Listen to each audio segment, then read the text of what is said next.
إن الحمد لله نحمده ونستعينه ونستغفره ونعوذ بالله من شرور أنفسنا ومن سيئات أعمالنا.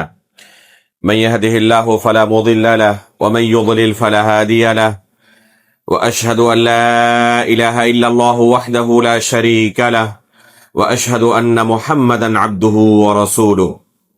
يا أيها الذين آمنوا اتقوا الله حق تقاته ولا تموتن إلا وأنتم مسلمون. يا أيها الناس اتقوا ربكم الذي خلقكم من نفس واحدة وخلق منها زوجها وبث منهما رجالا كثيرا ونساء، واتقوا الله الذي تساءلون به والأرحام إن الله كان عليكم رقيبا. يا أيها الذين آمنوا اتقوا الله وقولوا قولا سديدا يصلح لكم أعمالكم ويغفر لكم ذنوبكم، ومن يطع الله ورسوله فقد فاز فوزا عظيما. أما بعد، فإن أصدق الحديث كتاب الله، وأحسن الهدي هدي محمد صلى الله عليه وسلم، وشر الأمور محدثاتها، وكل محدثة بدعة، وكل بدعة ضلالة، وكل ضلالة في النار. محترم و مکرم حاضرین، آج کا ہمارا یہ درس صفات النبی صلی اللہ علیہ وسلم و اخلاقہ، جو شیخ الاسلام ابن تیمیہ رحمہ اللہ کی کتاب الجواب الصحیح لمن بدل دین المسیح سے مأخوذ ہے، اس کا یہ تیسرا درس ہے۔ اس سے پہلے کے دو دروس میں ہم نبی صلی اللہ علیہ وسلم کے حلیہ مبارک، شکل و صورت کے بارے میں اور آپ کی شجاعت، بہادری، سخاوت و فیاضی کے بارے میں پڑھ چکے ہیں۔ آج کے اس درس میں ہم نبی صلی اللہ علیہ وسلم کے مکارم اخلاق کے بارے میں انشاءاللہ کچھ اہم احادیث کی شرح سنیں گے۔ نبی صلی اللہ علیہ وسلم کے مکارم اخلاق کے متعلق اللہ رب العالمین نے قرآن کریم کے اندر گواہی دی ہے۔ یہ گواہی کسی انسان کی طرف سے نہیں ہے، بلکہ اللہ رب العالمین کی طرف سے ہے، جو ظاہر و باطن ہر چیز کا جاننے والا ہے۔ کوئی انسان کسی دوسرے انسان کے بارے میں صرف ظاہر کے بارے میں گواہی دے سکتا ہے، اس کے باطن میں، اس کے دل میں کیا ہے، اس کے بارے میں گواہی دینا ممکن نہیں ہے۔ کسی بھی شخص کی پرہیزگاری کے متعلق، تقوی اور ورع کے متعلق آپ گواہی دیں تو زیادہ سے زیادہ آپ کی گواہی کس بارے میں ہوگی کہ وہ شخص بظاہر بہت ہی اچھے اخلاق کا مالک ہے، گناہوں سے دور رہنے والا، برائیوں سے دور رہنے والا۔ البتہ اس کے باطن میں کیا ہے، اس کے بارے میں آپ کچھ نہیں کہہ سکتے۔ ہو سکتا ہے کہ آپ کے سامنے بہت ہی زیادہ متقی اور پرہیزگار بن کر رہ رہا ہو، لیکن جب تنہائی میں ہوتا ہو تو اس وقت اس کی تصویر کچھ دوسری ہوتی ہو، اس کی حالت کچھ دوسری ہوتی ہو۔ صحیح بخاری کے اندر ایک شخص کے بارے میں ایک قصہ موجود ہے۔ ایک جنگ میں مسلمانوں کی طرف سے لڑتے ہوئے دشمنوں کا صفایا کرتے ہوئے چلا جا رہا تھا، جہاں داخل ہوتا کسی کو چھوڑتا نہیں تھا۔ بعض صحابہ اکرام نے اللہ کے رسول صلی اللہ علیہ وسلم کے سامنے کہا کہ آج اس شخص نے جو اسلام کی خدمت کی ہے کسی نے نہیں کی ہے۔ بڑی تعریفیں کی اس شخص کی، بظاہر اس کے اعمال واقعی تھے ہی ایسے، اس نے اکیلے جو اسلام کی خدمت کی، دوسرے لوگوں نے تمام مل کر بھی وہ خدمت نہیں کی تھی۔ ظاہر کو دیکھ کر صحابہ اکرام نے گواہی دی۔ صحابہ اکرام دل کی حالت نہیں جانتے تھے، ان کے پاس اللہ کی طرف سے وحی بھی نہیں آتی تھی۔ اللہ کے رسول صلی اللہ علیہ وسلم نے ان کی طرف سے تعریف سننے کے بعد کہا اما انہ من اہل النار، لیکن حقیقت یہ ہے کہ وہ بندہ جہنمی ہے۔ اللہ کے رسول صلی اللہ علیہ وسلم غیب کا علم نہیں جانتے تھے، لیکن اللہ کی طرف سے وحی اللہ کے رسول کے پاس آتی تھی۔ وحی کے بنیاد پر اللہ کے رسول صلی اللہ علیہ وسلم نے خبر دی کہ بندہ جہنمی ہے۔ دوسرے طرق میں اس کی تفصیل موجود ہے۔ شارحین حدیث نے اس حدیث کی شرح میں کہا کہ حقیقت میں یہ منافق تھا، حقیقت میں یہ بندہ منافق تھا۔ اللہ رب العالمین نے اس کا یہ پردہ آخر میں لوگوں کے سامنے سے ہٹا دیا۔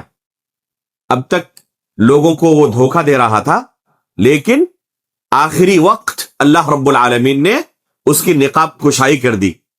چنانچہ جب اللہ کے رسول صلی اللہ علیہ وسلم نے کہا کہ یہ بندہ جہنمی ہے تو یہ صحابی اس کے پیچھے پڑ گئے کہ آخر کیوں اللہ کے رسول نے اسے جہنمی کہا۔ آخر میں انہوں نے کیا منظر دیکھا کہ دشمنوں کی طرف سے ایک وار لگی اسے اور تکلیف برداشت نہ کر سکا۔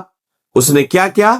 اپنی ہی تلوار کو زمین پر رکھا، اس کا جو ڈنڈا ہوتا ہے جس کو پکڑا جاتا ہے، جس کو پکڑ کر چلایا جاتا ہے، اس کو کیا کہتے ہیں؟ دستانہ۔ اس دستانے کو نیچے رکھا اور تلوار کی نوک پر اپنے سینے کو، اور اوپر سے اپنے آپ کو دباؤ ڈالا یہاں تک کہ تلوار دوسری طرف سے پیٹھ کی طرف سے نکل گئی، خودکشی کر لی۔ جب یہ منظر اپنی آنکھوں سے دیکھا، اس صحابی نے دوڑتے ہوئے اللہ کے رسول صلی اللہ علیہ وسلم کے پاس پہنچا اور کہا کہ اللہ کے رسول، اس شخص نے اس طرح اپنی جان لے لی ہے۔ تو اللہ کے رسول صلی اللہ علیہ وسلم نے فرمایا کہ ان اللہ لا یؤید ھذا الدین بالرجل الفاجر، ایسا بھی ہوتا ہے کہ اللہ رب العالمین اپنے دین کی مدد کسی فاجر اور فاسق شخص سے بھی لے لیتا۔ ضروری نہیں ہے کہ کوئی شخص دین کی خدمت کر رہا ہے تو حقیقت میں وہ مؤمن اور متقی اور پرہیزگار ہی ہوگا۔ ہو سکتا ہے کہ فاسق ہو، اور فاسق ہونے کے باوجود دین کی بڑی خدمت کی اس نے۔ آپ پائیں گے مستشرقین، جو لوگ اسلام کا مطالعہ کرتے ہیں، قرآن و حدیث کا دن و رات مطالعہ کرتے ہیں، ریسرچ کرتے ہیں، کس مقصد سے؟ اسلام کے اوپر الزام لگانے کے لیے، لوگوں کو اسلام سے متنفر کرنے کے لیے، ہدایت کے لیے نہیں۔ ایک حدیث کی خدمت میں انہوں نے ایک کتاب لکھی ہے، المعجم المفہرس لالفاظ الحدیث الشریف۔ حدیث کون سی کہاں کس کتاب میں ہے، آج کل تو کمپیوٹر کا زمانہ آ چکا ہے، تلاشنا بڑا آسان ہو گیا۔ کمپیوٹر کا زمانہ آنے سے پہلے جو علم حدیث سے شغف رکھتے تھے اور احادیث کی خدمت کرتے تھے، ان کے لیے بہت بڑا سرمایہ تھا۔ یہ کتاب بہت بڑی دولت تھی ان کے لیے، المعجم المفہرس۔ یہ کتاب کس نے لکھی ہے؟ ایک مستشرق نے، ایرنٹ جان ونسنک، ان کا نام ہے ایرنٹ جان ونسنک، ایک مستشرق ہے، مسلمان نہیں ہے یہ۔ کس لیے اس کتاب کو اس نے ترتیب دی، کس لیے لکھی؟ ایک تو مال کمانے کے لیے، کہ یہ اگر کتاب میں ترتیب دے دیتا ہوں کہ کون سی حدیث کہاں پر ہے، آپ آسانی سے پہنچ سکیں، اسے تلاش سکیں، تو بہت زیادہ یہ کتاب مقبول ہوگی۔ جو لوگ حدیث رسول کے ساتھ جڑے ہوئے ہیں، جن کا مشغلہ ہے، وہ خریدیں گے بہت زیادہ۔ تو ایک تو کمائی بہت زیادہ ہوگی، اور دوسرا مستشرقین اسلام کے کٹر دشمن ہوتے ہیں، وہ پڑھتے ہیں اسلامی علوم کو ہدایت کی غرض سے نہیں، اسلام پر نکتہ چینی کرنے کے لیے۔ تو ضروری نہیں ہے کہ کوئی شخص اسلام کی خدمت کر رہا ہے تو متقی اور پرہیزگاری ہو۔ اللہ رب العالمین بسا اوقات کسی فاجر اور فاسق اور کسی اسلام دشمن طاقت سے بھی اسلام کی خدمت لے لیتا۔ تو ظاہر کے بارے میں انسان گواہی دے سکتا ہے، باطن کے بارے میں اللہ کے علاوہ کوئی نہیں جانتا۔ اللہ رب العالمین نے اللہ کے رسول صلی اللہ علیہ وسلم کے بارے میں اور صحابہ اکرام کے بارے میں صرف ظاہر کی گواہی نہیں دی ہے، باطن کی بھی گواہی دی ہے۔ صحابہ اکرام کے بارے میں اللہ رب العالمین نے کیا فرمایا؟ اولئک الذین امتحن اللہ قلوبہم للتقوی، یہ وہ جماعت ہے جن کے دلوں کو اللہ رب العالمین نے پرکھ لیا ہے، جانچ لیا ہے، اور اس میں صرف تقوی اور پرہیزگاری موجود ہے۔ اللہ نے گواہی دی صحابہ اکرام کے دلوں کے بارے میں۔ یہ اتنی بڑی گواہی ہے کہ دنیا کے تمام لوگ مل کر بھی اگر کسی شخص کے بارے میں گواہی دے تب بھی کوئی حیثیت نہیں اس گواہی کے سامنے جو اللہ رب العالمین کی طرف سے صحابہ اکرام کی جماعت کو ملی ہے۔ اور اللہ کے رسول صلی اللہ علیہ وسلم کے بارے میں اللہ رب العالمین نے کیا فرمایا؟ انک لعلی خلق عظیم، اے رسول آپ اخلاق کے اعلی مرتبے پر فائز ہیں۔ اگر کسی انسان کے بارے میں کہا جائے کہ وہ اخلاق کے بلند مرتبے پر فائز ہیں تو کیا یہ ممکن ہے کہ وہ بندہ گناہ کبیرہ کا مرتکب ہو اور اس کے بارے میں اس طرح کی بات کہی جائے؟ ایک بندہ شراب پیتا ہو، چوری کرتا ہو، زنا کرتا ہو، ڈکیتی کرتا ہو، لوگوں کو قتل کرتا ہو ناحق، کیا اس کے بارے میں کہا جا سکتا ہے کہ اخلاق کے بلند مرتبے پر فائز ہے؟ یہ گواہی اسی کے بارے میں دی جا سکتی ہے جو گناہ کبیرہ سے پاک صاف ہو۔ اس آیت سے استدلال کرتے ہوئے علماء نے کہا ہے کہ اللہ کے رسول صلی اللہ علیہ وسلم گناہ کبیرہ سے معصوم تھے۔ اللہ کے رسول صلی اللہ علیہ وسلم کے بارے میں ہمارا عقیدہ ہونا چاہیے کہ 4 چیزوں میں رسول اللہ صلی اللہ علیہ وسلم معصوم تھے۔ ایک، کفر اور شرک کے بارے میں معصوم تھے۔ دوسرا، گناہ کبیرہ کے بارے میں معصوم تھے۔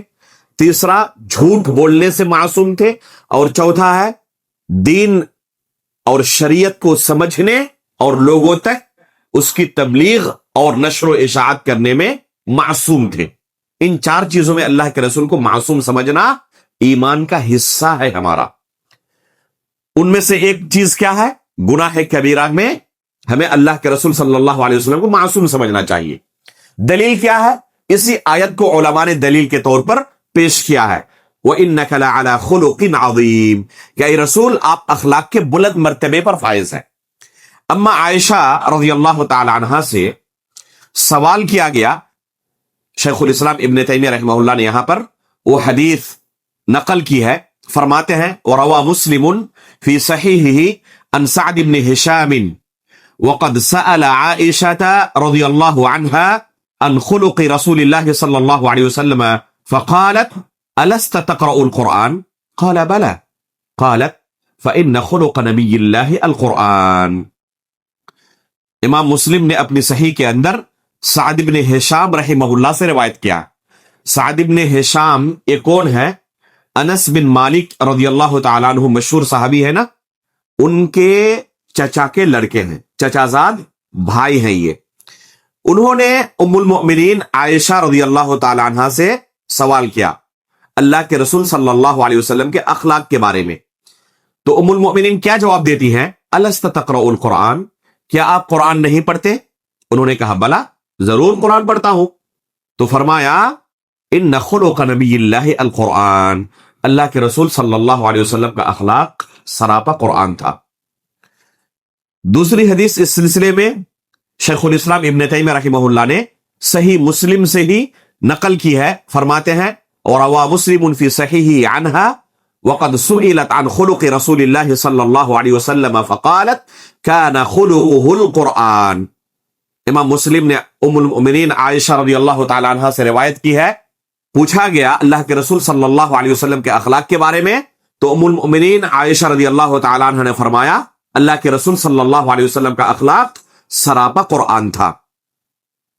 اس سلسلے میں مسند احمد وغیرہ کے اندر ایک روایت آئی ہے جو اس سے کچھ زیادہ مفصل ہے، اس میں تفصیل کچھ زیادہ ہے۔ اس میں ہے سعد بن ہشام بن عامر جو انس بن مالک رضی اللہ تعالیٰ عنہ کے چچا زاد بھائی تھے، فرماتے ہیں دخلنا علی عائشہ فقلنا یا ام المؤمنین ما کان خلق رسول اللہ صلی اللہ علیہ وسلم۔ ام المؤمنین عائشہ رضی اللہ تعالیٰ عنہ کے پاس ہم گئے اور پوچھا کہ ام المؤمنین ذرا بتائیں اللہ کے رسول صلی اللہ علیہ وسلم کا اخلاق کیسا تھا؟ فرماتی ہے کان خلقہ القرآن۔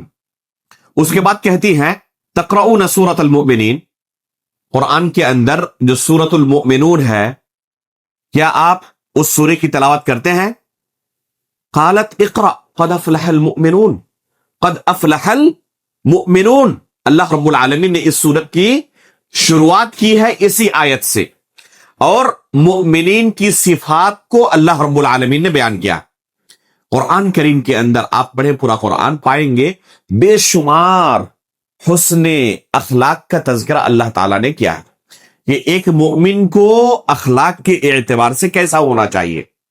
اس سلسلے میں بے شمار آیتیں ہیں شروع سے لے کر آخر تک۔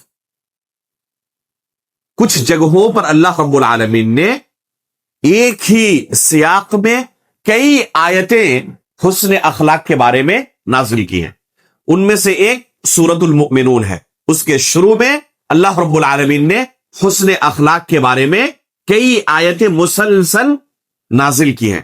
چنانچہ اس حدیث کے ایک راوی یزید فرماتے ہیں فقرأت قد افلح المؤمنون الى لفروجهم حافظون قالت هكذا كان خلق رسول اللہ صلی اللہ علیہ وسلم۔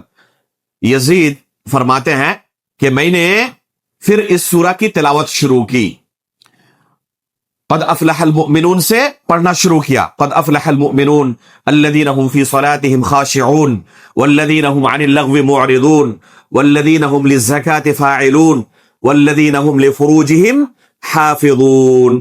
یہاں تک جب پہنچا تو ام المؤمنین کہتی ہیں هكذا كان خلق رسول اللہ صلی اللہ علیہ وسلم، اللہ کے رسول صلی اللہ علیہ وسلم کا اخلاق ایسے ہی تھا۔ ان آیتوں میں جو اللہ رب العالمین نے ایک مؤمن کی صفت بیان کی ہے، اللہ کے رسول کے اندر یہ تمام صفتیں بدرجہ اتم موجود تھی۔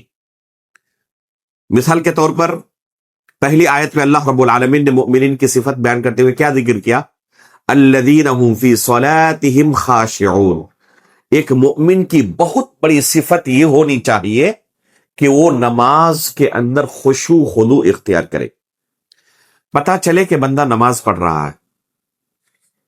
صحابہ اکرام کے تعلق سے آتا ہے، ایک صحابی کو تیر لگ گیا دشمنوں کی طرف سے، نکالنا بڑا مشکل ہو رہا تھا۔ کہا کہ ایک کام کرو، جب میں نماز پڑھوں گا تو اس وقت نکال لینا، مجھے احساس نہیں ہوگا۔ ذرا غور کریں کہ ایک شخص کے جسم میں تیر لگا ہوا ہے اور وہ یہ کہہ رہے ہیں کہ جب نماز کی حالت میں رہوں گا تو اس وقت نکالنا، مجھے احساس نہیں ہوگا۔ اور ہماری حالت یہ ہے کہ مچھر اگر کاٹ لے تو ہماری نماز کے اندر خلل واقع ہو جاتا ہے اور فوراً ہمیں احساس ہو جاتا ہے۔ یہ ہماری نماز کی حالت ہے اور یہ صحابہ اکرام کے نماز کی حالت تھی۔ یہ فرق ہے ہماری نمازوں میں اور ان کی نمازوں میں۔ خشوع خضوع جس قدر نماز کے اندر ہو اسی قدر بندے کو اجر ملنے والا ہے۔ یہ نماز کے لیے روح کی حیثیت رکھتا ہے۔ نماز کو سبھی پڑھتے ہیں، لیکن ایک شخص کی نماز اور دوسرے شخص کی نماز، دو لوگ ایک ساتھ نماز پڑھ رہے ہیں، زمین و آسمان کا فرق ہوتا۔ بس اوقات بعض لوگوں کو پتہ ہی نہیں چلتا کہ کب نماز میں داخل ہوئے، کب نماز سے نکلے۔ اللہ اکبر کہا تھا اس وقت جب سلام پھیرتے امام، اس وقت ارے میں نماز میں تھا، نماز ختم ہو گئی، کیا پڑھا کچھ پتہ نہیں۔ اگر امام کبھی تھوڑی سی تلاوت لمبی کر دے یا رکوع سجود لمبا کر دے، آفت آ جائے گی۔ یہ صحابہ اکرام یا سلف صالحین کا حال نہیں تھا۔ نماز کے اندر داخل ہوتے تو غافل ہو جاتے دنیا سے، صرف نماز کا ہی خیال رہتا۔ تو جو لوگ نماز کے اندر خشوع اختیار کرتے ہیں، ایک مؤمن کی بہت بڑی صفت ہے کہ وہ نمازوں کے اندر خشوع خضوع کے ساتھ حاضر ہوتے ہیں۔ صحیح بخاری کے اندر عمر فاروق رضی اللہ تعالیٰ عنہ کے شہادت کا جو قصہ موجود ہے تفصیل کے ساتھ، اس میں شروع میں ہی عبداللہ بن عباس رضی اللہ تعالیٰ عنہ کہتے ہیں کہ اکثر امیر المؤمنین کی عادت تھی پہلی رکعت میں مکمل سورہ یوسف ختم کر دیتے تھے، اکثر و بیشتر، کبھی کبھی کی بات نہیں تھی، اکثر و بیشتر 12 رکوع۔ آج اگر کسی مسجد میں تلاوت کر لی جائے، چاہے امام کتنا ہی بہترین آواز میں تجوید کے ساتھ تلاوت کرنے والا ہو، لوگ برداشت نہیں کر پائیں گے آج کے زمانے میں۔ تو فرق ہے ہماری نمازوں میں اور صحابہ اکرام اور اللہ کے رسول صلی اللہ علیہ وسلم کی نمازوں میں۔ تو ہمیں یہ صفت جو اللہ کے رسول صلی اللہ علیہ وسلم کی ام المؤمنین بیان کر رہی ہیں کہ اللہ کے رسول ایسے ہی تھے جیسے اللہ رب العالمین نے یہاں پر ایک مؤمن کی صفت بیان کی ہے۔ ہاکذا کان خلق رسول اللہ صلی اللہ علیہ وسلم، اللہ کے رسول کے اخلاق ایسے ہی تھے جیسے اللہ تعالیٰ نے ان آیتوں کے اندر بیان کیا ہے کہ ایک مومن کی صفت ہونی چاہیے۔ دوسری چیز اللہ رب العالمین نے کیا بیان کی؟ والذین هم عن اللغو معرضون، لغو چیزوں سے اگنور کرنے والے ہوتے ہیں، ان کو کوئی واسطہ نہیں ہوتا لا یعنی چیزوں کے بارے میں، لغو چیزوں میں جس کا کوئی دنیا اور آخرت میں فائدہ نہیں ہے، وہ صرف اور صرف نقصان دہ ہے ہمارے لیے، نہ دنیاوی کوئی فائدہ نہ آخرت کا کوئی فائدہ، لغو چیزوں میں یہ پڑتے نہیں ہیں۔ ایک مومن کی صفت یہ ہے، اللہ کے رسول ایسے ہی تھے۔ والذین هم للزکاة فاعلون، اور جو لوگ زکات ادا کرتے ہیں، ایک شخص کو اللہ رب العالمین نے مال سے نوازا ہے، اس پر حق ہے دوسرے لوگوں کا، دوسروں کے حق کو نہیں بھولتے۔ اور آخر میں والذین هم لفروجہم حافظون، شرمگاہ کی حفاظت کرتے ہیں۔ آگے کہا اللہ تعالیٰ نے الا علی ازواجہم او ما ملکت ایمانہم فانہم غیر ملومین، جہاں اللہ نے اسے حلال کیا ہے اپنی بیویوں کے ساتھ یا لونڈی کے ساتھ، اس کے علاوہ کہیں پر بھی وہ اپنے شرمگاہ کی حفاظت سے غافل نہیں رہتے، ہمیشہ اپنے شرمگاہوں کی حفاظت کرتے ہیں۔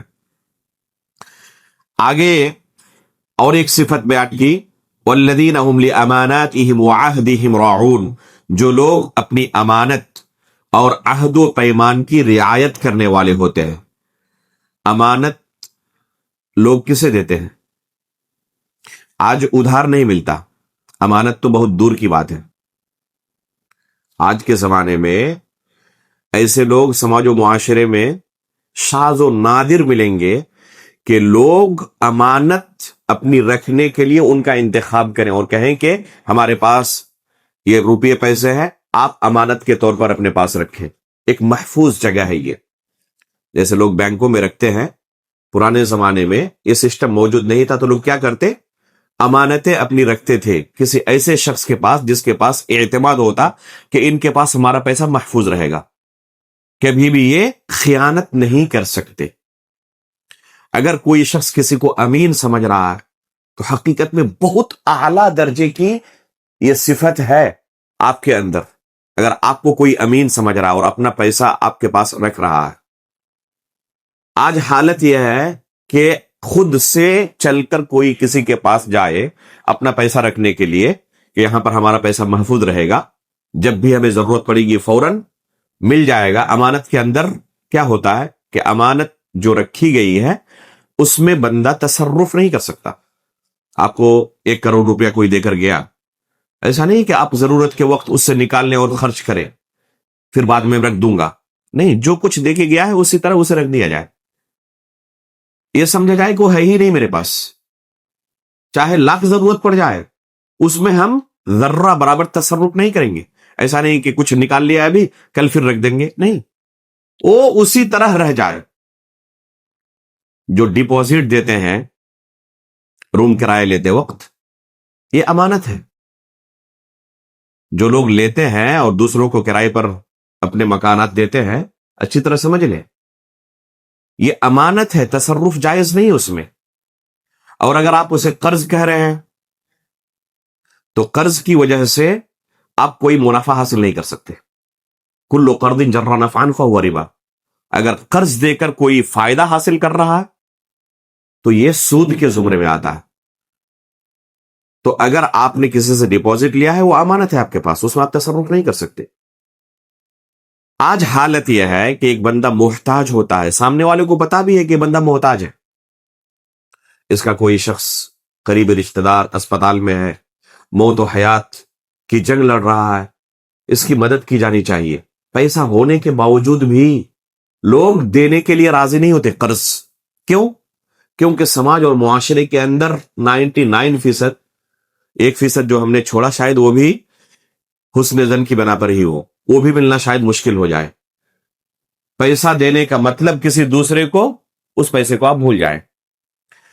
اپنا ہی پیسہ مانگتے ہوئے ذلت کا سامنا کرنا پڑتا ہے۔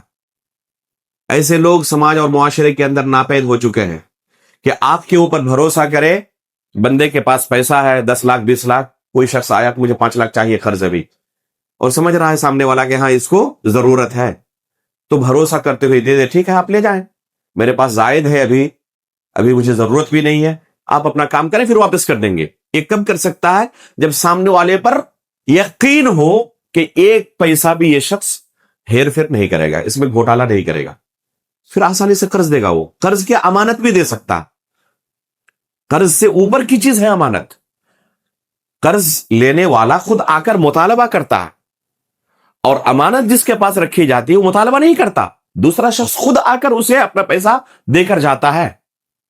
تو یہ بہت بڑی صفت ہے امانت کا پاس و لحاظ رکھنا. تو ایک مومن کی صفت اللہ نے یہ بیان کی ہے.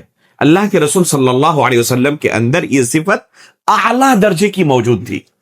وہ کفار و مشرکین جو اللہ کے رسول کے خون کے پیاسے تھے, وہ بھی اپنی امانت اللہ کے رسول کے پاس رکھ کر جاتے, یہاں تک کہ ہجرت کے موقع پر اللہ کے رسول کو نکلنا پڑا مجبور ہو کر, خوشی سے نہیں ہجرت کی تھی اللہ کے رسول نے.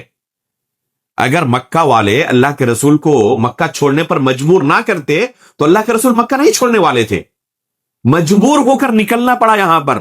اس قدر لوگوں نے زندگی تنگ کر دی, خون کے پیاسے سب کے سب اللہ کے رسول کے, اس کے باوجود یہ دشمن اپنی امانت اللہ کے رسول کے پاس رکھ کر جا رہے ہیں. ذرا سوچیں کہ کس درجے کی اللہ کے رسول کی یہ صفت تھی, اور لوگوں کو کتنا اعتماد تھا اللہ کے رسول کے اوپر, کہ چاہے یہ ہمارے خونی اور جانی دشمن ہو, یہ ہمارے پیسے میں ایک ذرہ برابر بھی ہیر پھیر نہیں کریں گے, گھوٹالہ نہیں کریں گے, اس میں خیانت نہیں کرنے والے. تو یہ اعلیٰ درجے کی شہادت اور گواہی ہے دشمنوں کی طرف سے کہ یہ امین ہے. اسی طرح عہد و پیمان, ایک مومن عہد و پیمان کا پکا ہوتا ہے. یہاں تک کہ ہماری شریعت نے جنگ کے میدان میں بھی اپنے کٹر دشمنوں کے ساتھ بھی غدر کو حرام قرار دیا ہے. غدر کسے کہتے ہیں؟ یہ عہد و پیمان کی خلاف ورزی کرنا. کسی شخص سے آپ نے عہد و پیمان کیا اور آپ اس عہد و پیمان کو توڑ دیں. مثال کے طور پر سامنے والے کو کہیں آپ یا آپ ہمارے پاس آ جائے, آپ کو امان حاصل ہوگا, ہم آپ کو کچھ بھی نقصان نہیں پہنچائیں گے. آپ پر بھروسہ کرتے ہوئے کیا ہوا, وہ آپ کے پاس آ گیا, اور جب آ گیا تو آپ اس کو قتل کر ڈالیں. یہ کیا ہے؟ غداری ہے.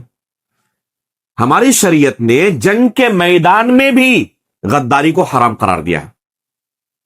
غدر انتہائی قبیح جرم ہے جو شریعت اسلامیہ کے اندر کسی صورت میں جائز نہیں ہے, علی الاطلاق حرام ہے. تو ایک مومن کی صفت یہ ہونی چاہیے کہ اس کی زندگی میں غداری نام کی کوئی چیز نہ ہو. عہد و پیمان کسی کے ساتھ کرے, کسی کے ساتھ وعدہ کرے, اس وعدے کو پورا کرے, اس وعدے کی خلاف ورزی نہ کرے.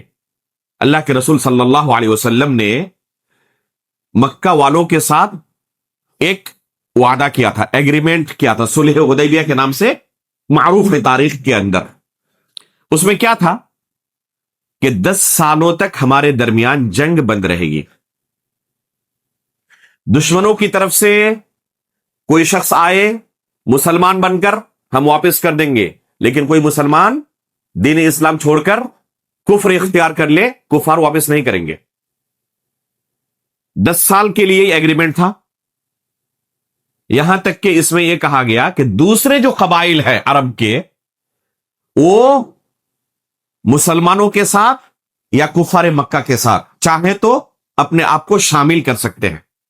جو بھی شامل اپنے آپ کو کر لے گا, جیسے ایک قبیلہ ہے, اس نے کہا کہ میں مسلمانوں کے ساتھ اپنے آپ کو شامل کر لیتا ہوں, تو اس ایگریمنٹ میں لکھا گیا کہ کفار مکہ کے لیے جیسے مسلمانوں کے ساتھ اس عہد و پیمان کی پاسداری کرنی ہے, اس ایگریمنٹ کی پاسداری کرنی ہے, اس قبیلے کے ساتھ بھی اس ایگریمنٹ کی پاسداری کرنی ہے جو مسلمانوں کے ساتھ اس عہد و پیمان میں شامل ہو گیا. اسی طرح اگر کفار مکہ کے ساتھ کوئی شامل ہو جائے, کفار مکہ کے ساتھ کوئی شامل ہو جائے, تو مسلمانوں کے لیے بھی جائز نہیں ہوگا اس قبیلے کے ساتھ جنگ کرے. گرچہ اصل عہد و پیمان ان کے ساتھ نہیں تھا, اصل کفار مکہ کے ساتھ تھا, لیکن چونکہ انہوں نے اپنے آپ کو شامل کر لیا اس عہد و پیمان میں کفار مکہ کے ساتھ, اب مسلمانوں کے لیے جائز نہیں ہوا کہ اس قبیلے کے ساتھ جنگ کرے. یہ جو ایگریمنٹ ہوا تھا اللہ کے رسول صلی اللہ علیہ وسلم نے آخری درجے تک پہنچ کر اسے نبھایا، لیکن کفار مکہ نے اسے قدم قدم پر توڑا.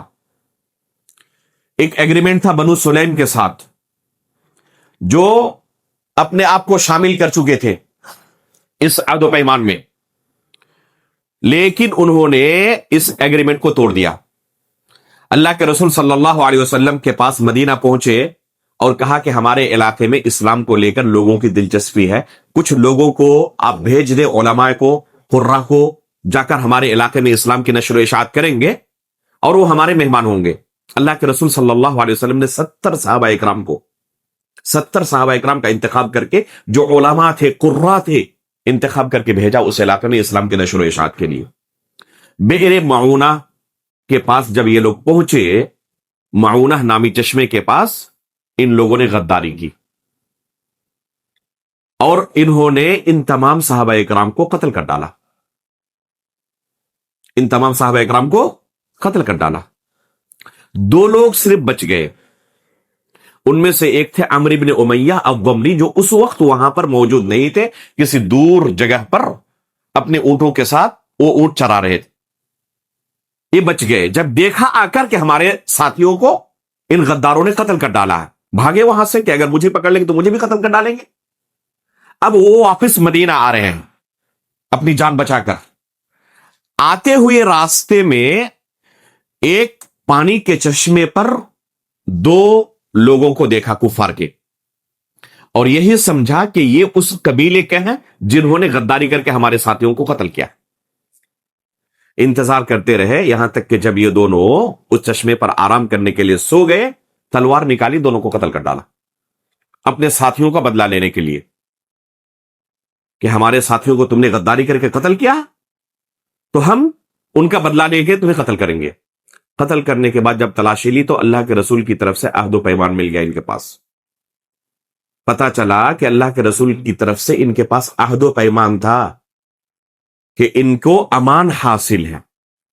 بڑا افسوس ہوا کہ ایک ایسے شخص کو میں نے قتل کیا غلط فہمی میں، جن کے پاس اللہ کے رسول کا عہد و پیمان تھا. پہنچے مدینہ، اللہ کے رسول کو پوری خبر دی. بڑی تکلیف ہوئی اللہ کے رسول کو. 1 مہینے تک رسول اللہ صلی اللہ علیہ وسلم نے قنوت نازلہ پڑھا تھا ان پر. حد درجہ اللہ کے رسول مغموم رہتے تھے. 70 صحابہ اکرام کو دھوکے سے قتل کیا گیا.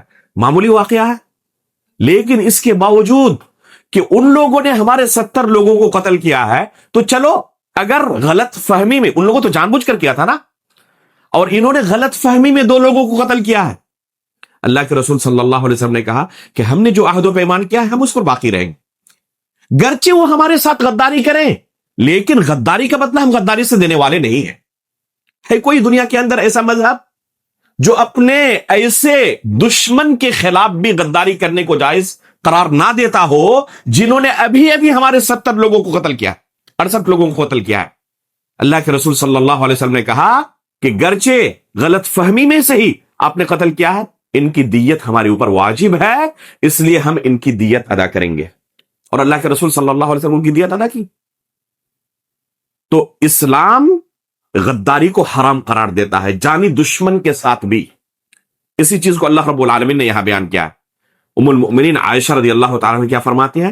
هَكَذَا كَانَ خُلُقُ رسول اللہ صلی اللہ علیہ وسلم. اللہ کے رسول کا اخلاق ایسے ہی تھا جیسے اللہ تعالیٰ نے قرآن کریم کے اندر بیان کیا ہے. ایک طرف سے پورا قرآن پڑھتے جائیں، جو بھی اللہ رب العالمین نے ایک مومن کی صفت پیار کی ہے، اللہ کے رسول کے اندر وہ تمام صفات بدرجہ اتم موجود تھی. اعلیٰ درجے پر آپ پائیں گے اللہ کے رسول کے اندر وہ صفتیں موجود ہیں. اس کے بعد شیخ الاسلام ابن تیمیہ رحمہ اللہ نے اس سلسلے میں اور ایک حدیث نقل کی ہے مستدرک حاکم سے.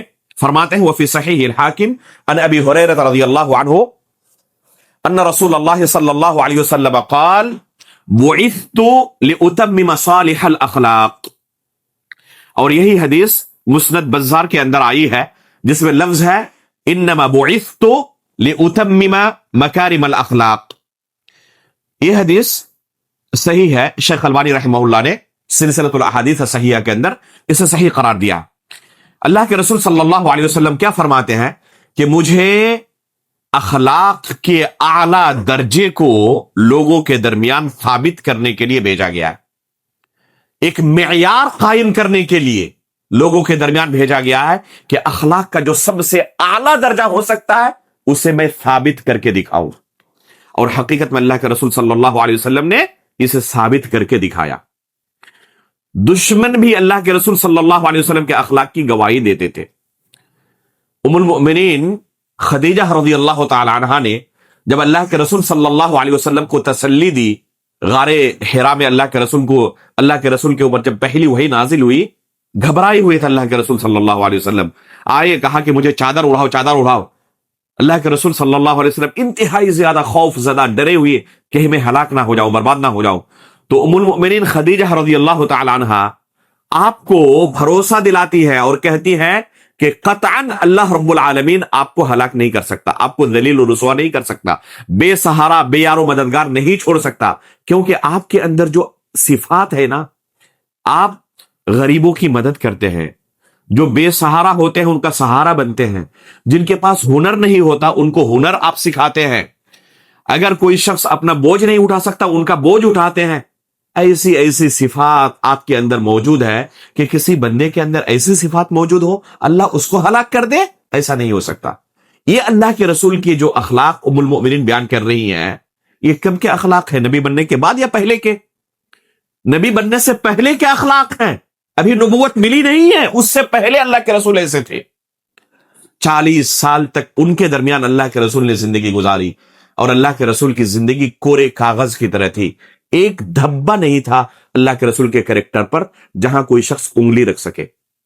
تو اللہ کے رسول صلی اللہ علیہ وسلم کا اخلاق کریمہ اس طرح تھا، جس کے بارے میں یہاں اس حدیث کے اندر بیان فرماتے ہیں اللہ کے رسول صلی اللہ علیہ وسلم کہ مجھے اسی اخلاق کا اعلیٰ ترین نمونہ کریٹ کرنے کے لیے اللہ رب العالمین نے دنیا کے اندر بھیجا ہے، اور اسے اللہ کے رسول صلی اللہ علیہ وسلم حقیقت میں قائم کر کے گئے. یہ ہے اجمالی طور پر کہ اللہ کے رسول صلی اللہ علیہ وسلم اعلیٰ درجے پر فائز تھے اخلاق کی. اب کچھ تفصیل بیان کر رہے ہیں کہ جیسے کس کس طرح کے اخلاق میں اللہ کے رسول صلی اللہ علیہ وسلم نے اعلیٰ درجے کی مثال پیش کی ہے. چنانچہ اس سلسلے میں صحیح بخاری اور صحیح مسلم سے عبداللہ بن عمرو بن عاص رضی اللہ تعالیٰ عنہ سے ایک حدیث روایت کرتے ہیں. شیخ الاسلام ابن تیمیہ رحمہ اللہ اس حدیث کو روایت کرتے ہوئے فرماتے ہیں وَذَكَرَ رسول اللہ صلی اللہ علیہ وسلم قال لم يكن فاحشا ولا متفحشا. عبداللہ بن عمرو بن عاص رضی اللہ تعالیٰ عنہ فرماتے ہیں اللہ کے رسول صلی اللہ علیہ وسلم کے حسن اخلاق کا تذکرہ کرتے ہوئے کہ اللہ کے رسول صلی اللہ علیہ وسلم فاحش اور متفحش نہیں تھے. کیا معنی؟ فحش کلامی کرنے والے، گندی باتیں کہنے والے اللہ کے رسول صلی اللہ علیہ وسلم نہیں تھے. اللہ کے رسول صلی اللہ علیہ وسلم کی زبان سے کبھی کوئی گندی بات نہیں نکلی، کوئی ایسی بات جسے انسان سن کر گھن محسوس کرے، کسی کو لگے کہ یہ بات اچھی نہیں ہے. کبھی اللہ کے رسول کی زبان سے ایسی کوئی بات نکلی نہیں جس پر سامنے والا یہ کہے کہ یہ بات اچھی نہیں ہے، یہ گندی بات ہے. اسے لوگوں کے سامنے بیان کرنے سے ایک انسان کو شرم اور حیا ہوتی ہے. ایسی کوئی بات اللہ کے رسول صلی اللہ علیہ وسلم کی زبان سے نہیں نکلتی تھی. فحش کلامی نہیں کرتے تھے. ولا متفحشا، اور متفحش بھی نہیں تھے. متفحش کسے کہتے ہیں؟ ایک انسان بسا اوقات ایسا ہوتا ہے کہ اپنی طرف سے کبھی کوئی گندی بات نہیں کرتا، لیکن سامنے والا اگر اکسائے، غلط حرکت کرے، سامنے والا ظلم کرے، گالی گلوچ کرے، تو پھر صبر کا باندھ ٹوٹ جاتا ہے اور جواباً گالی گلوچ کرنے لگتا ہے. خود سے کبھی تو کسی کو گالی نہیں دیتا، لیکن سامنے والا اگر برے اخلاق کا ہو تو پھر وہ شخص اپنے آپ پر کنٹرول نہیں کر پاتا اور سامنے والے کو جواباً گالی گلوچ کرنے لگتا ہے. اللہ کے رسول ایسے بھی نہیں تھے. سامنے والا لاکھ کوشش کر لے اس کے باوجود بھی اللہ کے رسول کبھی کوئی گندی بات نہیں کرتے تھے. ایک یہودی نے اللہ کے رسول کو سلام کہا، لیکن کن الفاظ میں؟ السلام علیکم. السلام علیکم نہیں، السلام علیکم. سام کا معنی عربی زبان میں ہوتا ہے موت کے. اللہ رب العالمین آپ کو دنیا سے اٹھا لے. اس کا معنی یہ ہوتا ہے السلام علیکم کہنے کی جگہ پر بندہ کیا کہہ رہا ہے یہودی کہ اللہ آپ کو دنیا سے اٹھا لے اور آپ سے ہمیں نجات دے. لیکن لفظ ایسا اختیار کر رہا ہے کہ سامنے والا تھوڑا سن کر یہ ہو جائے, شش و پنج میں کنفیوژن میں مبتلا ہو جائے کہ شاید ہو سکتا ہے کہ مجھے سننے میں غلطی ہوئی ہو, انہوں نے السلام علیکم ہی کہا ہو. اگر سامنے والا کچھ کہے تو بچنے کا راستہ بھی ہو, میں نے تو السلام علیکم کہا تھا, آپ کو سننے میں شاید غلطی ہو گئی. اس طرح بعض لوگ ڈبل گیم کھیلتے ہیں. اللہ کے رسول صلی اللہ علیہ وسلم نے وعلیکم کہا کہ آپ پر بھی وہی جو آپ نے کہا. دیکھیں کتنا پیارا جواب ہے. ام المؤمنین عائشہ رضی اللہ تعالیٰ عنہ نے سنا, برداشت نہیں کر سکی, اور جس طرح اس نے کہا تھا اسی طرح جواب دیا. تو اللہ کے رسول صلی اللہ علیہ وسلم نے ام المؤمنین کو خاموش کرایا اور کہا کہ بالکل بھی اپنی زبان خراب کرنے کی ضرورت نہیں ہے ایسے لوگوں کے مقابل میں. تو کہتی ہیں کہ آپ نے سنا اس نے کیا کہا آپ کو؟ تو اللہ کے رسول صلی اللہ علیہ وسلم نے فرمایا کہ آپ نے نہیں سنا, میں نے کیا جواب دیا؟ میرے جواب کو آپ نے سنا یا نہیں سنا؟ میں نے جواب دے دیا ان کو کہ جو کچھ آپ نے میرے لیے دعا کی وہی آپ کے لیے ہو. اگر آپ نے میرے لیے اچھی دعا کی ہے تو آپ کے لیے اچھی دعا. اب بندہ اچھی طرح جانتا ہے کہ میں نے کیا دعا کی ہے, اس کی دعا تو قبول نہیں ہوگی اللہ کے بارگاہ میں, البتہ اللہ کے رسول کی دعا ضرور قبول ہو جائے گی. اس کی دعا تو اللہ کی بارگاہ میں قبول نہیں ہوگی, لیکن اللہ کے رسول کی دعا وہ بھی جانتا ہے کہ قبول ہو جائے گی. اب وہ زیادہ پریشان ہو جائے گا, تو میں نے اس کا جواب دے دیا ہے. تو اللہ کے رسول صلی اللہ علیہ وسلم کے اخلاق ایسے تھے, سامنے والا کوشش بھی کرے تب بھی گندی بات نہیں کرتے تھے, بری بات نہیں کرتے تھے.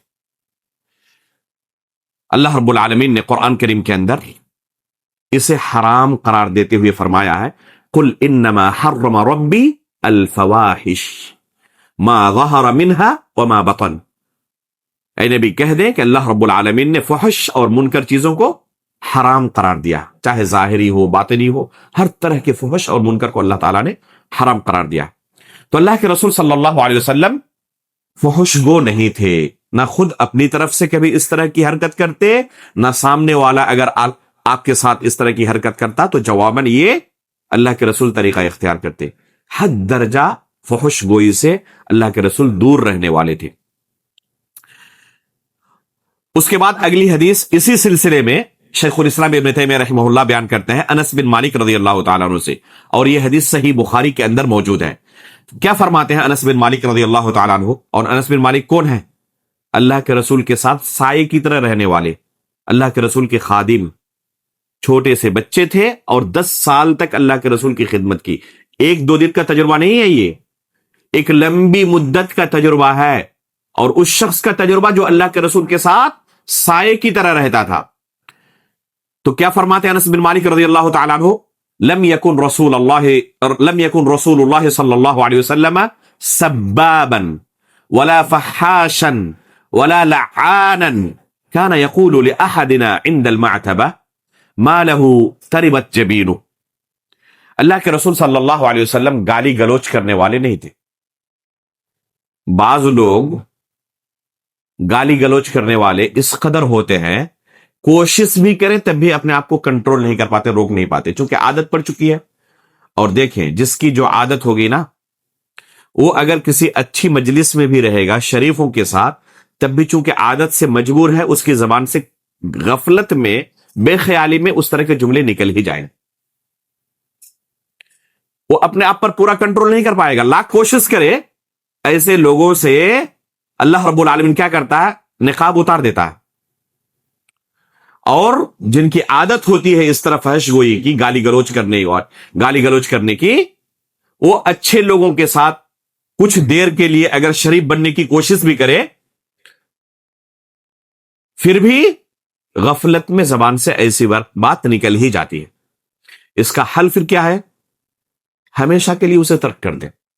کبھی بھی آپ کی زبان میں ایسی بات آئی ہی نہ, غفلت میں بھی آپ کی زبان سے ایسی بات نہ نکلے, تبھی آپ اس چیز پر کنٹرول کر سکتے ہیں, اپنی عزت کی حفاظت کر سکتے ہیں.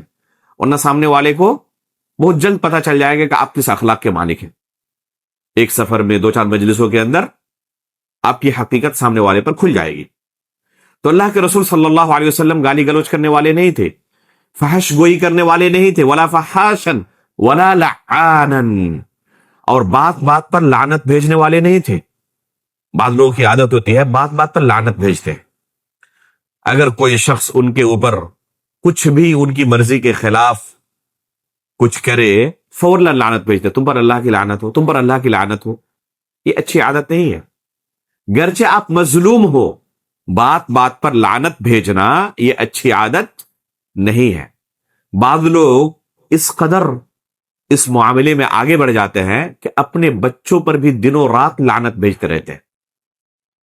چھوٹے بچے ظاہر سی بات ہے کہ وہ شرارت کریں گے ہی،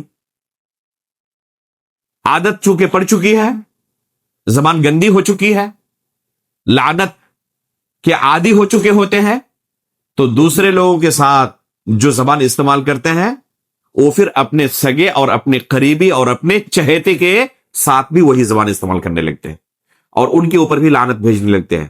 بلکہ ایسے لوگ اپنے اوپر بھی لعنت بھیجتے ہیں. آپ دیکھیں گے کہ ان کی نوبت یہاں تک پہنچ جاتی ہے کہ اپنے اوپر بھی لعنت بھیجتے ہیں. تو ذرا سوچیں کہ کتنی گندی حرکت ہے یہ کہ ایک شخص خود اپنے اوپر لعنت بھیج رہا ہے. آپ پائیں گے قرآن کریم کے اندر اللہ رب العالمین نے گمراہ قوموں کی حالت بیان کرتے ہوئے کیا کہا؟ جب نبی ان کو توحید کی طرف بلاتے تھے تو کیا کہتے تھے وہ کہ اگر آپ سچے رسول ہیں تو اللہ سے دعا کریں کہ اللہ رب العالمین ہمارے اوپر عذاب بھیج دے.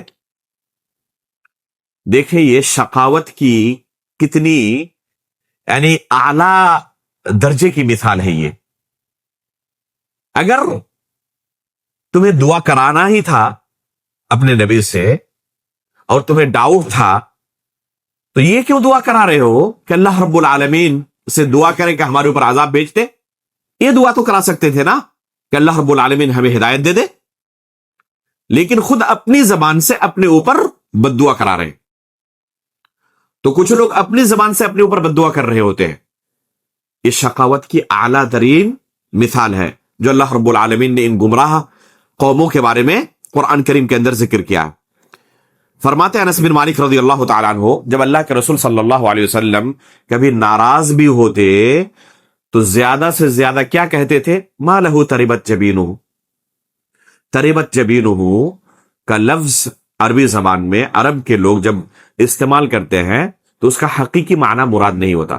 اس کا لفظی معنی کیا ہے؟ لغوی معنی ہے کہ تمہاری پیشانی خاک آلود ہو، تمہاری پیشانی خاک آلود ہو، تمہاری پیشانی پر مٹی لگے. تو بظاہر یہ بد دعا ہے، بظاہر یہ کیا ہے؟ بد دعا ہے، لیکن اس کا حقیقی معنی مراد نہیں ہوتا. آج بھی تربیت کا فرق کتنا ہوتا ہے. دیکھیں ہمارے یہاں کوئی شخص کسی سے ناراض ہو جائے تو فوراً کیا زبان استعمال کرتا ہے ہم لوگ اچھی طرح جانتے ہیں. آپ چلے جائیں سعودی عرب، خصوصاً مدینہ منورہ، مدینہ طیبہ اور مکہ مکرمہ، آپ قدم قدم پر لوگوں کو دیکھیں گے، عربیوں کو، سعودیوں کو، کسی سے حد درجہ غصہ ہو جائے، ناراض ہو جائے تو اس کو بد دعا دیتے ہوئے کیا کہتے ہیں؟ اللہ یہدیک، اللہ تمہیں ہدایت دے. یہاں کا کوئی شخص جائے اور شروع میں یہ سنے تو یہ سمجھے گا کہ ماشاءاللہ اس نے مجھے ہدایت کی دعا دی. حقیقت میں وہ بہت زیادہ غصہ ہے آپ کے اوپر. اللہ یہدیک کا لفظ اس کی زبان سے خوشی میں نہیں نکلا ہے، بہت زیادہ غصہ ہو چکا، کنٹرول نہیں کر پایا، اس لیے اس نے اپنے غصے کا اظہار اس طرح کیا ہے اللہ یہدیک کہہ کر. اس لیے آپ اگر کسی سعودی کو کہہ دیتے ہیں اللہ یہدیک، خوش نہیں ہوگا، اندر سے ناراض ہو جائے گا. کیوں؟ میں نے تمہارا کیا بگاڑا ہے؟ تو آپ کہیں گے کہ میں نے تو تمہیں دعا دی ہدایت کی. اس ماحول میں یہ ہدایت کی دعا نہیں ہے، یہ کوئی اچھا لفظ نہیں ہے. اس ماحول میں یہ ایک طرح کی گالی ہے. آپ کہہ سکتے ہیں کہ ایک طرح کی گالی ہے اللہ یہدیک کہنا، کیونکہ وہ جب حد درجہ کسی سے بگڑ جاتے ہیں تو اس طرح سے گالی دیتے ہیں. تو ذرا سوچیں معاشرہ کتنا یعنی اعلیٰ درجے کا ہے کہ گالی بھی دینے کے لیے کتنا پیارا لفظ استعمال کرتے ہیں، اللہ یہدیک، کہ اللہ تمہیں ہدایت دے. تو حقیقت میں اللہ کے رسول صلی اللہ علیہ وسلم اور آپ کے صحابہ اسی طرح تھے کہ کسی سے ناراض بھی ہوتے تب بھی گالی گلوچ نہیں کرتے تھے، فحش گوئی نہیں کرتے تھے، لعنت نہیں بھیجتے تھے، اس طرح کے الفاظ استعمال کرتے جس سے سامنے والے کی دل آزاری نہ ہو، پتہ بھی چل جائے کہ میں ناراض ہوں اور دل آزاری بھی نہ ہو۔ اسی طرح ایک حدیث اور روایت کرتے ہیں ابو داؤد الطیالسی رحمہ اللہ کی مسند سے، ابو عبداللہ الجدلی کہتے ہیں کہ میں نے ام المؤمنین عائشہ رضی اللہ تعالی عنہ سے سنا، کسی نے اللہ کے رسول صلی اللہ علیہ وسلم کے اخلاق کے بارے میں پوچھا تو جواب دیتے ہوئے فرمایا کہ اللہ کے رسول نہ اپنی طرف سے کبھی فحش گوئی کرتے تھے، نہ سامنے والا اگر فحش گوئی کرتا تو جواباً اللہ کے رسول فحش گوئی کرتے تھے، ولا سخابن، اور اللہ کے رسول چیختے چلاتے نہیں تھے۔ ایسا نہیں کہ کسی کے ساتھ کچھ ناراضگی ہو گئی، بات تو میں ہو گئی تو آج ہم لوگ کیا کرتے ہیں، فوراً آواز اونچی، چیخنا چلانا شروع۔ تو اللہ کے رسول اس طرح چیختے چلاتے نہیں تھے، اونچی آواز میں اس طرح گفتگو نہیں کرتے تھے۔ ولا یجزی بالسیئۃ السیئۃ، اور کوئی اللہ کے رسول کے ساتھ برا برتاؤ کرتا تب بھی اللہ کے رسول اس کی برائی کے ساتھ جواب نہیں دیتے تھے۔ ولیکن یعفو ویصفح او یغفر، بلکہ اللہ کے رسول معاف کر دیتے تھے، اللہ کے رسول صلی اللہ علیہ وسلم اس کا انتقام نہیں لیتے تھے۔ اس بارے میں اور ایک حدیث کہ اللہ کے رسول صلی اللہ علیہ وسلم انتقام نہیں لیتے تھے، امام احمد بن حنبل رحمہ اللہ، امام ابو داؤد رحمہ اللہ، امام ترمذی رحمہ اللہ، ابو الشیخ الاصبہانی رحمہ اللہ، ان تمام محدثین کا نام لیا ہے شیخ الاسلام ابن تیمیہ رحمہ اللہ نے۔ فرماتے ہیں بہز بن حکیم عن ابیہ عن جدہ کے طریق سے یہ حدیث مروی ہے، معاویہ بن حیدہ رضی اللہ تعالی عنہ فرماتے ہیں کہ ان کے بھائی اللہ کے رسول صلی اللہ علیہ وسلم کے پاس آئے اور کہا جیرانی علی ما اخذوا، فاعرض عنه النبي صلى الله عليه وسلم فقال ان الناس يزعمون انك نهيت عن الغي ثم تستخلي به، فقال لئن كنت افعل ذلك انه لعلي وما هو عليهم خلوا له جيرانا۔ اللہ کے رسول صلی اللہ علیہ وسلم کے پاس یہ شخص آ کر کیا کہتا ہے کہ میرے پڑوسیوں کو آپ نے کس لیے آخر گرفتار کیا ہے؟ بعض روایتوں میں ہے کہ وہ تو مسلمان بھی ہو چکے ہیں۔ تو اللہ کے رسول صلی اللہ علیہ وسلم نے اعراض کیا، اگنور کیا اور سوال کا جواب نہیں دیا۔ تو اس نے آ کر کہا کہ لوگ آپ کے بارے میں یہ گمان کرتے ہیں کہ آپ کسی پر ظلم کرنے سے روکتے ہیں، لیکن معاملہ ہے کہ خود آپ ظلم کر رہے ہیں، حالانکہ اللہ کے رسول صلی اللہ علیہ وسلم سے پاک تھے۔ کبھی کبھی کیا ہوتا ہے، الٹا چور کوتوال کو ڈانٹے، آپ نے کوئی غلط حرکت نہیں کی اور سامنے والا اس کے باوجود آپ کے اوپر تہمت لگا رہا ہے اور آپ کو نصیحت آ کے کر رہا ہے۔ تو اللہ کے رسول صلی اللہ علیہ وسلم کو آ کر اس نے کہا کہ آپ تو لوگوں کو منع کرتے ہیں ظلم کرنے سے اور خود ظلم کر رہے ہیں۔ تو اللہ کے رسول صلی اللہ علیہ وسلم نے فرمایا کہ دیکھو، اگر حقیقت میں کسی کو اس طرح لگ رہا ہے نا تو میں نقصان اور خسارہ برداشت کر لوں گا، لیکن کسی دوسرے کو نقصان نہیں پہنچنے دوں گا۔ اگر کسی کو لگ بھی رہا ہے غلط فہمی میں ہی صحیح کہ میں کسی کے اوپر ظلم کر رہا ہوں، حقیقت میں نے کیا نہیں ہے، لیکن لوگوں کو لگ رہا ہے تو میں اس کا یہ بدگمانی، اس کی غلط فہمی دور کرنے کے لیے خود خسارہ برداشت کر لوں گا، لیکن کسی کے اوپر ظلم نہیں ہونے دوں گا۔ یہ بہت ہی اعلیٰ درجے کی صفت ہے اور ہر کوئی اس طرح نہیں کر سکتا کہ آپ نے کسی پر کوئی ظلم نہیں کیا ہو، اس کے باوجود بھی آپ کے اوپر غلط الزام لگایا جائے، اور اس کے باوجود کہ آپ حق پر تھے، آپ صرف اس لیے تنازل اختیار کر لیں کہ سامنے والے کو نہ لگے کہ میں نے اس پر ظلم کیا ہے۔ مثال کے طور پر آپ کی زمین ہے، آپ اچھی طرح جانتے ہیں کہ میں نے پڑوسی کے اوپر کوئی ظلم نہیں کیا، یہ میری ہی زمین ہے، اور پڑوسی نے آپ کے اوپر الزام لگا دیا کہ آپ نے میری زمین ہتھیا لی ہے ایک ہاتھ، اور آپ حقیقت میں بری ہیں اس سے، آپ کے اوپر اس نے الزام لگایا جھوٹا۔ تو آپ کہہ رہے ہیں کہ دیکھو حقیقت تو یہ ہے میں نے تم پر کوئی ظلم نہیں کیا، لیکن صرف اس وجہ سے کہ تمہیں نہ لگے کہ میں ظلم کیا تم پر، یا لوگوں کو نہ لگے، میں اپنا حق خود سے چھوڑ رہا ہوں اور تمہیں اپنی طرف سے خوشی خوشی وہ چیز دے رہا ہوں جس کا تم مجھ پر جھوٹا دعویٰ کر رہے ہو۔ یہ انتہائی اعلیٰ درجے کی صفت ہے۔ سعودی عرب کے جو موجودہ بادشاہ ہیں، ان کے والد محترم ملک عبد العزیز رحمہ اللہ، کنگ عبد العزیز، ابھی جو ہے ان کے بیٹے ہی حکومت کر رہے ہیں ابھی۔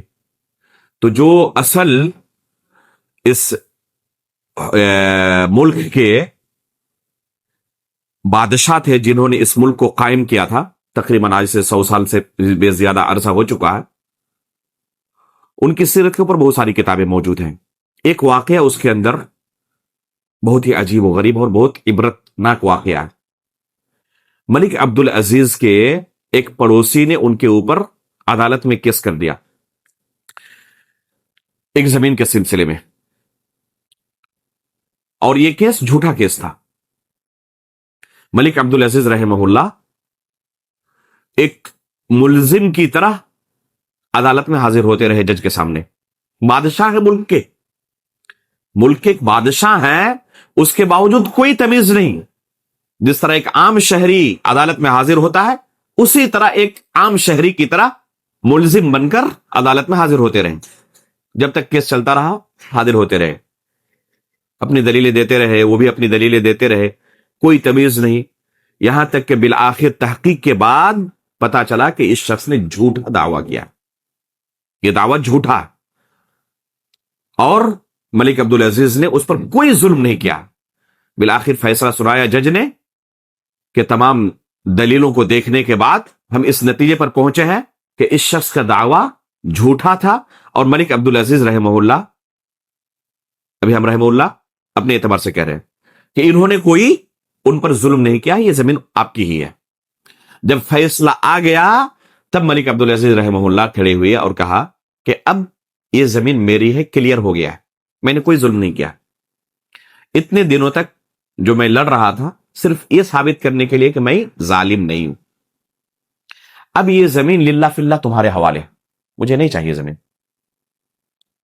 پہلے بھی کر سکتا تھا، لیکن لوگوں میں غلط فہمی یہ ہوتی کہ ہڑپ لیا تھا، اپنی عزت بچانے کے لیے انہوں نے اس طرح سیٹلمنٹ کر لیا۔ پہلے بھی کر سکتا تھا، لیکن اب جب کلیئر ہو گیا کہ میں نے کوئی ظلم نہیں کیا، یہ زمین تمہارے حوالے ہے۔ تو یہ اعلیٰ درجے کی صفت ہے کہ ایک انسان اپنے دامن کو بچانے کے لیے اپنے حق سے دستبردار ہو جائے۔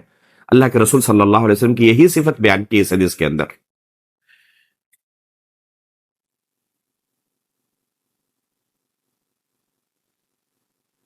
اس کے بعد ام المومنین عائشہ رضی اللہ تعالی عنہ سے ایک حدیث اسی سلسلے کی روایت کی ہے، صحیح مسلم سے، فرماتی ہیں ما خیر رسول اللہ صلی اللہ علیہ وسلم بین امرین الا اختار ایسرہما، اللہ کے رسول صلی اللہ علیہ وسلم کو کبھی بھی دو چیزوں کے بارے میں اختیار دیا جاتا تو جو آسان ہوتا اسے اختیار کرتے۔ بعض لوگ آج کیا سمجھتے ہیں کہ جو مشکل والا ہوگا اسے اختیار کروں گا میں تاکہ اس میں نیکی مجھے زیادہ ملے، ایسی بات نہیں ہے۔ اللہ کے رسول کا طریقہ یہ تھا کہ اختیار دیا جائے تو جو آسان ہو اسے اختیار کیا جائے۔ امتحان میں آپ بیٹھے ہوئے ہیں، آپ کو چھوٹ دی گئی ہے، دو سوال ہیں اور دونوں کا جواب آپ کو آتا ہے، لیکن ایک آسان ہے، ایک تھوڑا سا مشکل ہے۔ تو بعض لوگ کیا کرتے ہیں، یہ ثابت کرنے کے لیے میں قابل ہوں، مشکل کو اختیار کرتے ہوئے جواب دیتے ہیں۔ یہ طریقہ درست نہیں ہے، جو آسان ہے اس کو اختیار کریں۔ اگر آپ کو اختیار دیا گیا ہے تو آسان طریقہ اختیار کریں، یہ اللہ کے رسول کی سنت ہے۔ اپنے اوپر مصیبت مول لینا جان بوجھ کر، یہ طریقہ کوئی اچھا طریقہ نہیں ہے۔ ایک مسجد میں گیا، سخت گرمی تھی اور پنکھے نہیں چل رہے تھے، پوچھا تو بعد میں پتا چلا کہ یہ لوگ سمجھتے ہیں کہ اگر تکلیف برداشت کرتے ہوئے نماز پڑھے تو نیکی زیادہ ملے گی، اس لیے پنکھا رہتے ہوئے نہیں چلائے تھے۔ ذرا سوچے کہ یہ کس درجے کی جہالت ہے۔ کیا اس میں نیکی زیادہ ملے گی؟ قطعاً نہیں۔ ہاں، تکلیف اور مشقت برداشت کرتے ہوئے نیکی زیادہ ملے گی۔ کب؟ جب انسان کے پاس کوئی آپشن نہ ہو. اس عبادت کو انجام دینے کے لیے آپ کو بس ایک ہی راستہ ہے کہ پریشانی اٹھانی پڑے گی, تبھی آپ اس عبادت کو انجام دے سکتے ہیں. اس موقع پر بندہ پریشانی اٹھانے کے لیے تیار ہو جائے. تو یہ ہے اجر و ثواب کا کام. لیکن اس کے پاس آپشن تھا, اس کے باوجود زبردستی اپنے اوپر مصیبت مول لے رہا ہے, تو یہ کوئی اجر و ثواب کا کام نہیں ہے. اللہ کے رسول کا طریقہ یہ تھا کہ دونوں چیزوں میں اختیار دیا جاتا, ایک مشکل ہوتا دوسرا آسان, تو اللہ کے رسول صلی اللہ علیہ وسلم آسان کو اختیار کرتے. اس کے بعد آگے فرماتے ہیں ما لم یکن اثمن, لیکن اس شرط کے ساتھ کہ آسان والا راستہ گناہ کا راستہ نہ ہو. اگر گناہ کا ہوتا تو اللہ کے رسول فَإِن كَانَ اثمن كَانَ أَبْعَدَ النَّاسِ مِنْهُ, اگر وہ گناہ والا راستہ ہوتا تو سب سے زیادہ اللہ کے رسول سے دور رہنے والے تھے. اس کے بعد کہتے ہیں جو اصل محل شاہد ہے, وَمَنْ تَقَمَ رسول اللہ صلی اللہ علیہ وسلم لِنَفْسِهِ قَطْ إِلَّا أَن تُنْتَهَكَ حُرْمَةُ اللَّهِ, کبھی بھی اللہ کے رسول نے اپنے نفس کا انتقام نہیں لیا.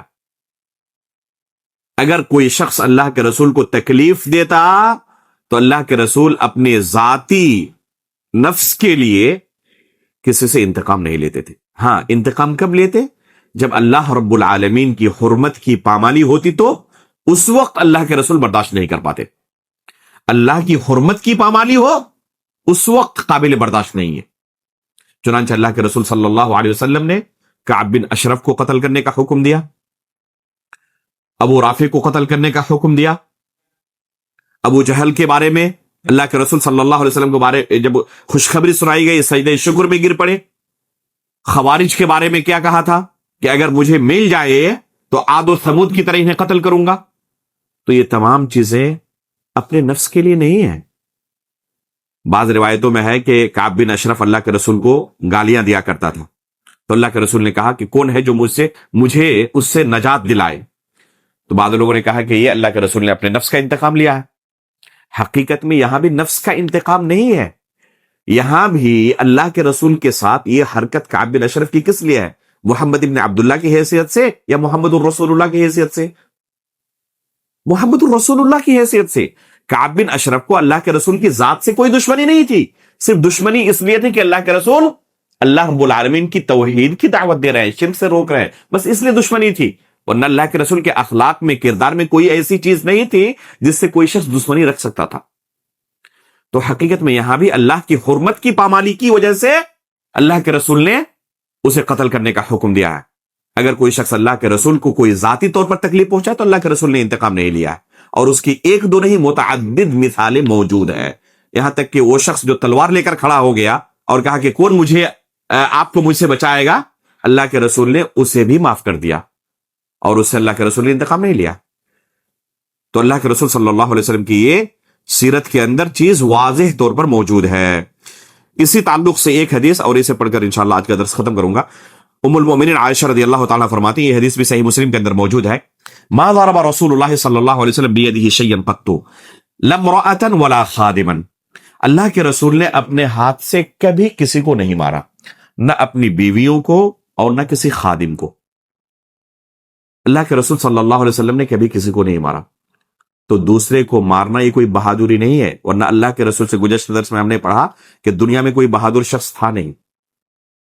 تو کسی اپنے کمزور اور ماتحت شخص کو جو آپ سے کمزور ہو اس کو مارنا اس کی کسی غلطی پر, یہ کوئی بہادری نہیں ہے. جو سب سے بڑے بہادر تھے دنیا کے اندر انہوں نے کبھی نہیں مارا. الا ان یجاہد فی سبیل اللہ, سوائے جنگ کے میدان میں. جب جہاد کے لیے نکلتے اس وقت اللہ کے رسول صلی اللہ علیہ وسلم سب سے زیادہ بہادر ہوتے, اور جو اللہ رب العالمین کے دین کے دشمن ہوتے ان کے ساتھ اللہ کے رسول صلی اللہ علیہ وسلم سختی کے ساتھ نپٹتے تھے. وما نیل منہ شیء قط فینتقم من صاحبہ الا ان ينتهك شیء من محارم اللہ فینتقم للہ. لیکن اگر کوئی شخص اللہ رب العالمین کے محارم کی پامالی کرتا, حرمت کی پامالی کرتا, جن چیزوں کو اللہ رب العالمین نے حرام قرار دیا ہے ان چیزوں کو کیا کرتا, وہ ان چیزوں کا ارتکاب کرتا, تو اس وقت اللہ کے رسول صلی اللہ علیہ وسلم چھوڑنے والے نہیں تھے.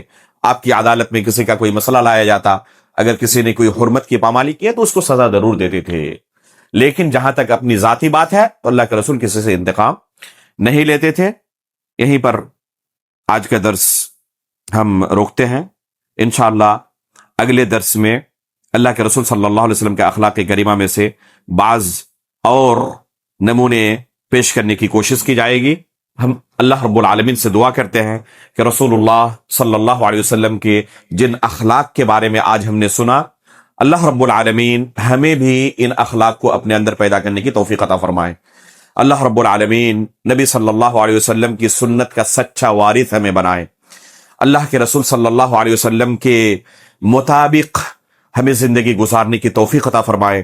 آمین تقبل یا رب العالمین. وصلی اللہ علی نبینا محمد. سبحانک اللہم و بحمدک، اشہد ان لا الہ الا انت، استغفرک و اتوب الیک.